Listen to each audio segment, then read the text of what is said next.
Olá, bom dia, boa tarde, boa noite. Vamos dar aqui continuidade aos estudos da carta de Paulo, da primeira carta de Paulo aos Coríntios, que é a segunda carta, na ordem que está aqui no Novo Testamento. Eu vou ler aqui da Bíblia de Jerusalém, porque eu achei essa tradução bem mais fácil de entender do que nas outras versões que a gente tem. Então, na semana passada, no vídeo passado, a gente estava falando sobre umas perguntas que o Paulo se fez sobre a rotina, mas que envolve não só a forma como a gente vive a rotina, e a nossa fé na rotina, mas também como se fosse o salário daquele que vive das questões religiosas, que vai ficar mais claro nessa parte aqui, então, porque ele vai falar dele.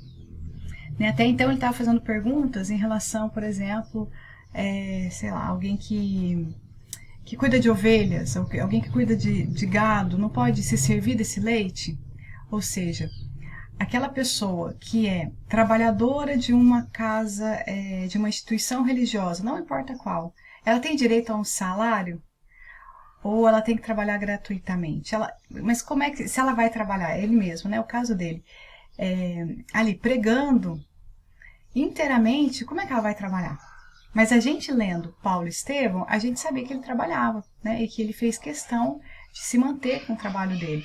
Agora, claro que ele foi muito ajudado pelas comunidades, ele dormia, na casa das pessoas, então ele se serviu disso também, lógico, E ele vai dizer assim, da minha parte, porém, não me valide nenhum desses direitos, nem escrevo essas coisas no intuito de reclamá-los em meu favor, desse salário direto como um trabalhador religioso. Antes morrer que não, ninguém me arrebatará esse título de glória. Anunciar o evangelho não é título de glória para mim, é antes necessidade que se me impõe. Ai de mim se não anunciar o evangelho. Essa frase, ai de mim se não anunciar o evangelho, e pelo contexto que tem, o que está escrito antes e o que está escrito depois, mostra o quanto Paulo coloca o seu trabalho de evangelizador, o seu trabalho de anunciador do evangelho, como algo que é fundamental na vida dele, como uma obrigação. Mas não é uma obrigação que imposta socialmente, é uma obrigação da relação dele direta com Jesus. Olha, ele fala assim, se eu fizesse por iniciativa própria, teria direito a um salário. Então ele não está só pregando o evangelho porque ele quer, porque é legal, não é por isso. É por uma necessidade profunda de transformação e um compromisso com as pessoas, que a gente vai ver em vários momentos das cartas e aqui também. Mas já que eu faço por imposição, desempenho um encargo que me foi confiado, diretamente por Jesus. Ele não diz isso aqui, mas a gente entende, subentende dessa forma. Esse encargo de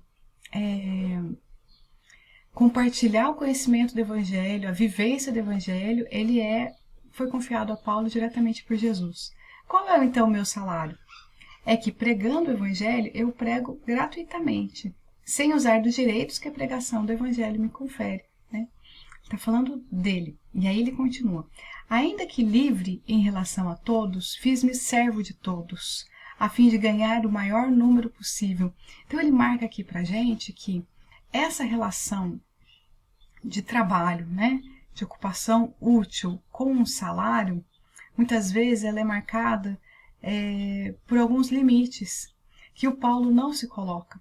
Muito pelo contrário, ele vai dizer, para os judeus fiz-me como judeu, a fim de ganhar os judeus. Para os que estão sujeitos à lei divina aqui, a lei divina, mas traduzida na lei mosaica. Fiz-me como se estivesse sujeito à lei, se bem que não estou sujeito à lei, para ganhar aqueles que estão sujeitos à lei. Para aqueles que vivem sem a lei, fiz-me como se vivesse sem a lei, ainda que não viva sem a lei de Deus, pois estou sob a lei de Cristo, para ganhar os que vivem sem a lei. Aqui, quando ele fala lei de Cristo, o L está em letra minúscula, as outras lei está em letra maiúscula.